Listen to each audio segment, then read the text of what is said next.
ಕಾಂಗ್ರೆಸ್ನ trouble ಶೂಟರ್ಗೆ Lokayukta shock ಸಿಗ್ತಾ ಇದೆ. ಡಿಕೆ ಶಿವಕುಮಾರ್ ವಿರುದ್ಧ ಅಕ್ರಮ ಹಣ ಗಳಿಕೆ ಪ್ರಕರಣ ವಿಚಾರಕ್ಕೆ ಸಂಬಂಧಪಟ್ಟಂತೆ ಲೋಕಾಯುಕ್ತ ಶಾಕ್ ಕೊಟ್ಟಿದ್ದಾರೆ. ಈ ಸಂಬಂಧ ವಿಚಾರಣೆಗೆ ಹಾಜರಾಗಿದ್ದಾರೆ ಡಿಕೆ ಶಿವಕುಮಾರ್ ಅವರು.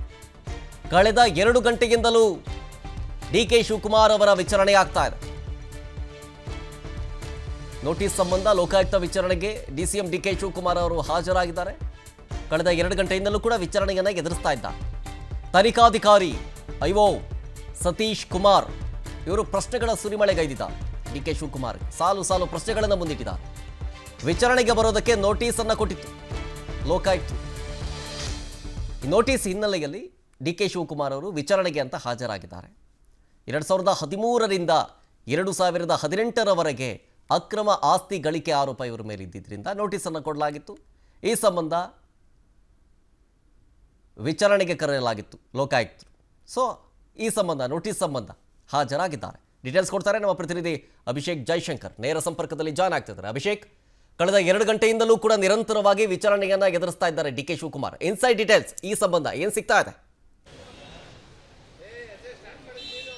ಈಗಾಗಲೇ ಇನ್ನು ಸುದೀರ್ಘವಾದಂತಹ ಒಂದು ವಿಚಾರಣೆ ಅಂತಲೇ ಹೇಳ್ಬೋದಾಗಿದೆ. ಹೆಚ್ಚು ಕಡಿಮೆ ಒಂದು 2.25 ಗಂಟೆಗಳವರೆಗೂ ಕೂಡ ವಿಚಾರಣೆ ಮುಂದುವರೆದಿದೆ ಅಂತಲೇ ಹೇಳ್ಬೋದಾಗಿದೆ. ಈ ಹಿಂದೆ ಲೋಕಾಯುಕ್ತ ಅಧಿಕಾರಿಗಳು ಕಲೆ ಹಾಕಿರುವಂತಹ ಒಂದಷ್ಟು ಡಾಕ್ಯುಮೆಂಟ್ಸ್ಗಳನ್ನು ಅವರ ಮುಂದೆ ಇಟ್ಟು ಅದರ ಸ್ಪಷ್ಟತೆಯನ್ನು ತೆಗೆದುಕೊಳ್ಳುವಂತಹ ಒಂದು ಕೆಲಸಗಳನ್ನು ಕೂಡ ಮಾಡ್ತಾ ಇರುವಂಥದ್ದು. ಮತ್ತು ಈ ಹಿಂದೆ ಅಂದರೆ 2013ರಿಂದ 2018ರ ನಡುವೆ ನಡೆದಂತಹ ಈ ಒಂದು ಘಟನೆ, ಅಂದರೆ ಅಕ್ರಮ ಆಸ್ತಿ ಗಳಿಕೆ ಆಗಿದೆ, ಅಂದರೆ ಗಳಿಸಿದ್ದಾರೆ ಅನ್ನುವಂತಹ ಒಂದು ಆರೋಪವನ್ನು ಏನು ಕೇಳಿ ಬರ್ತಾ ಇರುವಂಥದ್ದು. ಈ ಹಿನ್ನೆಲೆಯಲ್ಲಿ ಅಂದಿನ ದಿನದ ಒಂದಷ್ಟು ಡಾಕ್ಯುಮೆಂಟ್ಸ್ಗಳನ್ನು ಕಲೆ ಹಾಕಿ ನಂತರ ಅದರಿಂದ ಈ ರೀತಿಯಾದಂತಹ ಅಂದರೆ ಒಂದು ಅಕ್ರಮ ಎಲ್ಲೆಲ್ಲಾಗಿದೆ ಅದೆಲ್ಲದರ ಡೀಟೇಲ್ಸ್ಗಳನ್ನು ಕಲೆ ಹಾಕುವಂತಹ ಒಂದು ಕೆಲಸಗಳನ್ನು ಕೂಡ ಈಗಾಗಲೇ ಲೋಕಾಯುಕ್ತ ಅಧಿಕಾರಿಗಳು ಮಾಡ್ತಾ ಇದ್ದಾರೆ ಅಂತಲೇ ಹೇಳ್ಬೋದಾಗಿದೆ. ಹೆಚ್ಚು ಕಡಿಮೆ ಮುಂದಿನ ದಿನಗಳಲ್ಲಿ ಮತ್ತೆ ಅವರನ್ನು ವಿಚಾರಣೆಗೆ ನಡೆಸುವಂತಹ ಒಂದು ಸಾಧ್ಯತೆಗಳು ಕೂಡ ಇದೆ ಅಂತಲೇ ಹೇಳ್ಬೋದಾಗಿದೆ. ಈಗ ಸಾಕಷ್ಟು ಈ ಒಂದು ಹಿನ್ನೆಲೆಯಲ್ಲಿ ವಿಚಾರಣೆ ಇನ್ನೂ ಕೂಡ ಮುಂದುವರೆದಿದೆ ಅಂತಲೇ ಹೇಳ್ಬೋದಾಗಿದೆ. ಇನ್ನೇನು ಕೆಲವೇ ಕ್ಷಣಗಳಲ್ಲಿ ಅವರ ವಿಚಾರಣೆ ಅಂತ್ಯ ಆಗುವಂತಹ ಸಾಧ್ಯತೆಗಳು ಕೂಡ ತೀರಾ ಹೆಚ್ಚಿದೆ ಅಂತಲೇ ಹೇಳ್ಬೋದಾಗಿದೆ. ಈಗಾಗಲೇ ನೀವು ನೋಡ್ತಾ ಇರಬಹುದು, ವಿಚಾರಣೆಯ ಬಳಿಕ ಅವರು ವಾಪಸ್ಸಾಗಿದ್ದಾರೆ. ಈಗ ಸದ್ಯ ಹೆಚ್ಚು ಕಡಿಮೆ ಒಂದು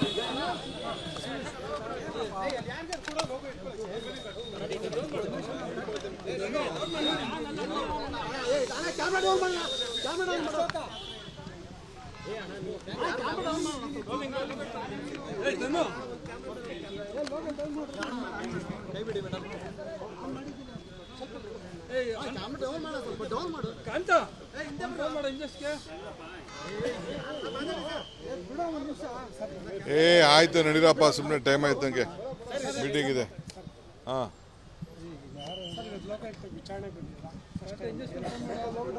ಲೋಕಾಯುಕ್ತ ಅವರು ಸಮನ್ಸ್ ಕೊಟ್ಟಿದ್ರು, ನಿನ್ನೆ ಕೊಟ್ಟಿದ್ರು. ನಿನ್ನೆ ನಾನು ಬಾಗಿನ ಹೋಗಿರೋದ್ರಿಂದ ಆಲ್ಮಟ್ಟಿಗೆ ಹೋಗೋಕ್ಕಾಗಿರಲಿಲ್ಲ.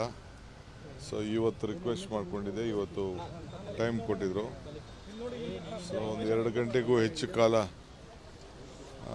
2-3 ಗಂಟೆ ಹೆಚ್ಚು ಅವರು ಅನೇಕ ಪ್ರಶ್ನೆಗಳನ್ನು ಕೇಳಿದ್ದಾರೆ, ವಿಚಾರಣೆ ಮಾಡಿದ್ದಾರೆ. ಉತ್ತರ ಎಲ್ಲ ಕೊಟ್ಟಿದ್ದೇನೆ. ಇನ್ನು ದಾಖಲೆಗಳು ಕೆಲವು ಕೇಳಿದ್ದಾರೆ, ಅದನ್ನು ಒಂದು ಕೊಡ್ತೀನಿ. ಅವ್ರನ್ನ ಸ್ಟಡಿ ಮಾಡಿ ನೋಟಿಸ್ ಇಶ್ಯೂ ಮಾಡ್ತಾರೆ. ಬಟ್ ಒಂದೇನಪ್ಪ ಅಂದರೆ ಇವ್ರಿಗಿಂತ CBIನವರೇ ಪರವಾಗಿಲ್ಲ.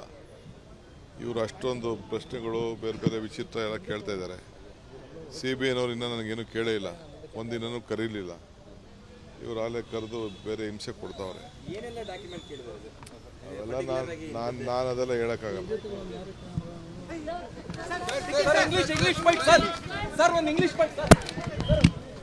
ಗಮನಿಸ್ತಾ ಇದ್ದೀವಿ, ಸತತ 2 ಗಂಟೆಗಳ ಬಳಿಕ ವಿಚಾರಣೆಯನ್ನು ಎದುರಿಸಿದ ನಂತರ ಡಿಸಿಎಂ ಡಿಕೆ ಶಿವಕುಮಾರ್ ಅವರು ಹೊರಗೆ ಬಂದು ಏನೇನಾಯಿತು ಒಳಗಡೆ ಅನ್ನೋದು ಎಷ್ಟು ಇನ್ಫಾರ್ಮೇಷನ್ ಕೊಡಬೇಕೋ ಅಷ್ಟೇ ಕೊಟ್ಟಿದ್ದಷ್ಟೇ. ಅನುಕ್ಷಣದ ಸುದ್ದಿಗಳಿಗಾಗಿ ವಿಸ್ತಾರ ನ್ಯೂಸ್ ಯೂಟ್ಯೂಬ್ ಚಾನೆಲ್ ಸಬ್ಸ್ಕ್ರೈಬ್ ಮಾಡಿ. ಹೊಸ ಸುದ್ದಿಗಳ ನೋಟಿಫಿಕೇಶನ್ಗಾಗಿ ಬೆಲ್ ಐಕಾನ್ ಕ್ಲಿಕ್ ಮಾಡಿ. ಲೇಟೆಸ್ಟ್ ಅಪ್ಡೇಟ್ಸ್ಗಾಗಿ www.vistaranews.com ವೆಬ್ಸೈಟ್ಗೆ ವಿಸಿಟ್ ಮಾಡಿ. ಅಂಗೈಯಲ್ಲೇ ಜಗತ್ತಿನ ಸುದ್ದಿ ತಿಳಿಯಲು ವಿಸ್ತಾರ ನ್ಯೂಸ್ ಕನ್ನಡ ಆಪ್ ಡೌನ್ಲೋಡ್ ಮಾಡಿ.